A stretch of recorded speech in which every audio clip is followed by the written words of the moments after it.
এক ছিল জঙ্গল, আর সেই জঙ্গলেই বাস করতো একটি ছোট্ট শিয়াল।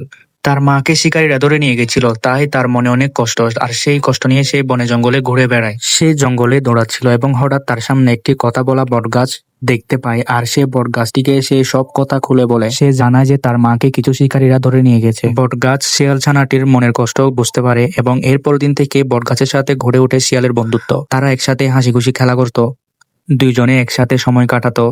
সব সময় তারা একে অপরের বন্ধু হয়ে ওঠে। শেয়ালটি সবসময় গাছের সাথে থাকতো এবং রাতেও সে গাছটির নিচে ঘুমাতো। দিন দিন তাদের বন্ধুত্ব আরো সুন্দর এবং গভীর হতে থাকে। তবে ঋতু পেরিয়ে যখন গ্রীষ্মকাল আসতে থাকে এবং দেখতে পাওয়া যায় গাছের সব পাতা আস্তে আস্তে ঝরে পড়ছে এবং একসময় গাছের শূন্য পাতায় পরিণত হয়, তখন শিয়ালটি খুব কষ্ট পায়। আর গাছটি একসময় প্রায় মরা ধরা শুকনো কাঠ হয়ে পড়ে এবং শিয়ালটিকে কোনো ধরনের আশ্রয় দিতে পারে না।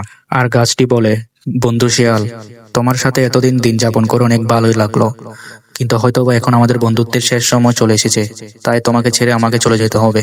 এই কথাটি শুনে শিয়ালটি অনেক ভেঙে পড়লো এবং সে উপরওয়ালার কাছে অনেক দোয়া করতে থাকলো, এবং উপরওয়ালা তার দোয়া শুনে নিয়ে গাছটিকে আবারও তার মধ্যে ফিরিয়ে দিল এবং সুন্দর বন জঙ্গল হয়ে উঠলো। আর আবারও গাছ এবং শিয়ালের বন্ধুত্ব সুন্দর রূপে জেগে উঠলো।